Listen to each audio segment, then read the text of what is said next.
হাইলাকান্দি জেলার ন্যায়িক আদালত চত্বরে আজ অনুষ্ঠিত হল জাতীয় লোক আদালত। 2025 সালের 14 জুন এই জাতীয় লোক আদালত উপলক্ষে হাইলাকান্দি জেলায় ব্যাপক প্রচার চালানো হয়। প্রায় 6000 বিচারপূর্ব মামলা নিষ্পত্তির জন্য নথিভুক্ত করা হয়েছে আজকের লোক আদালতে।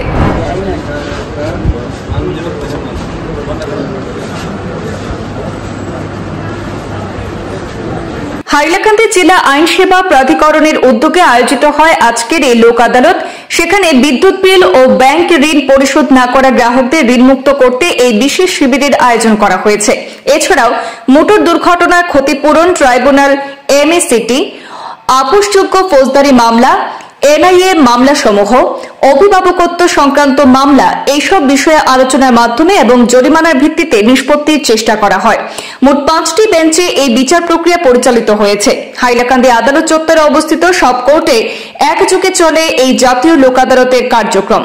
জেলা আইন সেবা প্রাধিকরণ সম্পাদক প্রণব শর্মা জানিয়েছেন যে আজকের লোক আদালতে প্রায় 6000 প্রি লিটিগেশন অর্থাৎ বিচারপূর্ব মামলা নিষ্পত্তির জন্য নথিভুক্ত করা হয়েছে।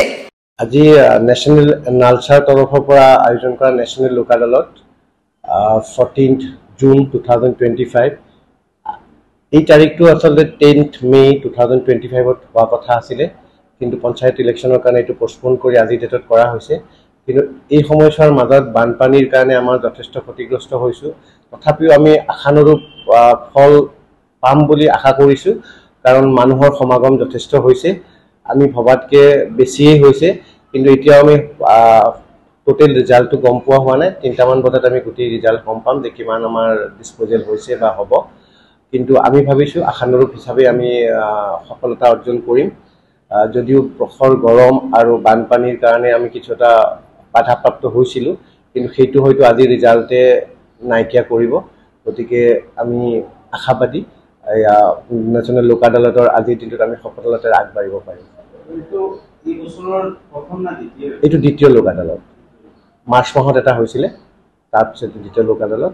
ইয়াত জেনেৰেলি আপোনাৰ কম্পাউণ্ডেবল অফেন্সবিলাক টেক আপ কৰা হয়, তাৰ লগতে এমএসিটি কেছবিলাকো থাকে। মটৰ ভেহিকল আইনৰ অধীনত এমভি কেছবিলাকো ইয়াত লোৱা হয়। তেনেকৈ আমি আমাৰ কেছৰ যিটো ফিক্সিং সেইটো খুব ধুনীয়াকৈ কৰা গৈছিলে। সেই সময়ত সমন নটিচ ইত্যাদি আমাৰ ধুনীয়াকৈ ছাৰ্ভ হৈছিলে, কিন্তু মাজৰ সময়খিনিত বানপানীৰ কাৰণে কিছু এটা অসুবিধা পাইছোঁ। তথাপিও আমি আশা ৰাখিছোঁ যে ৰিজাল্ট ভালেই ওলাব, আমি ভবামতেই আমাৰ ডিছপ'জেল হ'ব।